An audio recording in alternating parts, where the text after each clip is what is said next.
Scotland of the east বলা হয় যেই শহরকে, সেই শিলং মেঘালয়ের রাজধানী, সেই শিলংয়ে আছি আমরা। কেন? বাংলাদেশের ম্যাচ। খুবই অবধারিত জবাব, এবং সবাই কম বেশি হয়তো জানেনও। আমাদের গায়ে এই শীতের জামা কাপড় দেখতে পেয়ে আমার মনে হয় সবাই একটু খটকা যার লেগেছিল, এটা পরের কথায় পরিষ্কার হয়ে গেছে আপনি যখন আপনার অবস্থান নিশ্চিত করেছেন। এরপরে এখন এই শিলংয়ে আসার পরে আমরা লক্ষ্য তো এবার বাংলাদেশের ম্যাচটা কভার করা, তো খুব স্বাভাবিকভাবে হামজা চৌধুরী, তাকে ঘিরে যে উন্মাদনা, তাকে প্র্যাকটিস, তার ফার্স্ট প্র্যাকটিস ইন্ডিয়াতে, এইসব ব্যাপার স্যাপার তো আসলে আছে। আমরা এর আগেও বাংলাদেশ প্র্যাকটিস বহু জায়গায় কভার করেছি, কিন্তু আজকের এইটা একটু আলাদা। আজকে এটা আলাদা কোন সেন্সে আপনি দেখেন, এর আগে আজকে কিন্তু বাংলাদেশের ম্যাচ ডে -4 প্র্যাকটিস সেশন ছিল, সেখানেও ভারতের গণমাধ্যম কর্মীদেরকে আমরা দেখেছি যাদের আগ্রহের কেন্দ্রটা ছিল হামজা চৌধুরীর ইন্ডিয়ার মাটিতে বাংলাদেশের হয়ে প্রথম অনুশীলনটা, সেটা কভার করা।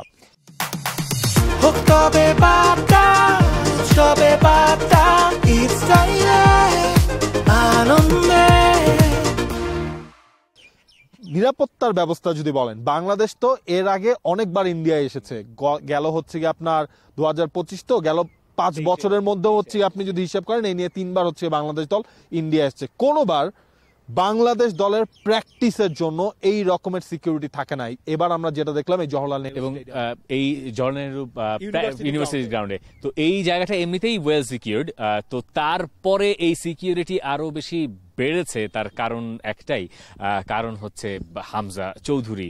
ওই মাপের ফুটবলার যখন আপনি দলের সঙ্গে নিয়ে আসেন, তখন মিডিয়ার আগ্রহ যেমন খানিকটা বাড়ে, একই সঙ্গে সম্ভবত নিরাপত্তায় নিয়োজিত যারা থাকেন তাদেরও বোধহয় আরো বেশি, অনেক বেশি দায়িত্বটুকু বেড়ে যায়, এবং সেই কাজটুকুই তারা করছেন।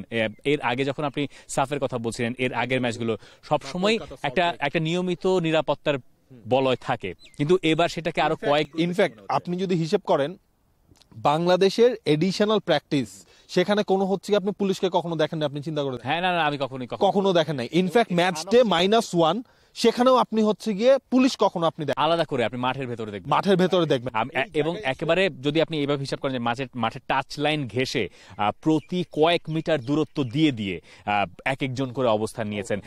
পাশে যে পাহাড় বা টিলা যাই বলেন না কেন, সেই টিলার ওপর থেকে একেবারে কড়া নজরদারি, নিরাপত্তা সুনিশ্চিত করার যে আলাদা একটা তাড়না, সেটাও বোধহয় এই ম্যাচের মাত্রাকে আরো বেশি বাড়িয়ে দিচ্ছে এই শিলংয়ে। কারণ একটাই, বাংলাদেশের দলে আছেন হামজা চৌধুরী, ইংলিশ প্রিমিয়ার লিগে খেলা সেই ফুটবলার। সেই হামজা ট্রেনিং সেশনটা আমরা দেখছি, হামজা দলের সাথে পুরোপুরি মিশে গেছেন, এক হয়ে গেছেন।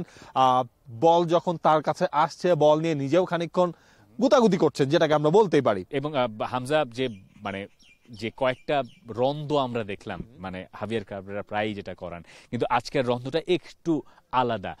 বেশ কিছু ওয়ান টাচ আমরা দেখলাম যেটা খুব রিসাইকেল করে একটা বিল্ড আপের প্রচেষ্টা, এবং সেটা কয়েকটা সেট প্লেয়ার্স, কখনো সেটা তারিক কাজী, কখনো সেটা হামজা চৌধুরী, এরকম সেটটা মেনটেন করে এই কাজগুলো চলছে। এখন এই ড্রিলটার কারণটা আসলে কি, এটা কোচই ভালো জানেন। ড্রিলের ব্যাখ্যা করাটা আপনি আপাত দৃষ্টিতে করতে পারেন, কিন্তু এই ড্রিলটা মাঠে দেখানোর এক হিসাব থাকে। তো এই হামজাকে যখনই পাওয়া যাচ্ছিল খুব কাছে, টাচ লাইনের কাছাকাছি, আরো বেশি আগ্রহ বাড়ছিল ভারতীয় সংবাদ মাধ্যমগুলোর। আমরা তাদেরকে প্র্যাকটিসে পেয়েছি এর আগে একদিন, এই নিয়ে প্র্যাকটিসে পাচ্ছি আমরা দ্বিতীয় দিন বাংলাদেশ জাতীয় দলে।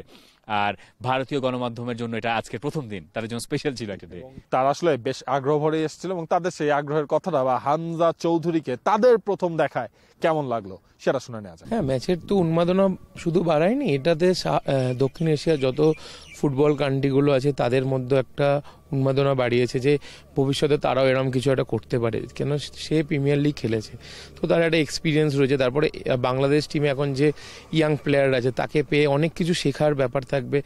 তো এটা বলতে গেলে উন্মাদনা তো রয়েছে। কালকে যখন শিলংয়ে সে এসছে, তাকে দেখে অনেক সাপোর্টারও ছবি তুলেছে, তো আশা করা যায় ফুল প্যাক স্টেডিয়ামে খেলাটা হবে। দক্ষিণ এশিয়ার যে কোনো দলের জন্য, কারণ হামজা চৌধুরী এমন একটা জায়গা থেকে খেলে আসছে, তার অভিজ্ঞতাটা স্বাভাবিকভাবেই এখানকার ফুটবলারদের থেকে একটু হলেও বেশি, কারণ সেখানকার প্লেয়িং স্টাইলটা কমপ্লিটলি আলাদা, ইংল্যান্ডের প্লেয়িং স্টাইলটা কমপ্লিটলি আলাদা। তার ফুটবল দেখে অবশ্যই যে কোনো দলের সঙ্গে খেলা হলে সেই ফুটবলাররা তো অবশ্যই তার কাছ থেকে কিছু না কিছু শিখতে পারবে। বাংলাদেশ ফুটবল টিমের প্লেয়াররা তো একটু বেশি শিখতে পারবে, কারণ সতীর্থ। পাশাপাশি হামজা চৌধুরী আসা আমার মনে হয় সাউথ এশিয়ার ফুটবলের জন্য অনেকটাই ভালো খবর। For more updates, subscribe to our YouTube channel and click on the bell icon. Follow us on Facebook and Instagram. Download T Sports app to enjoy exciting games and highlights. Visit tsports.com.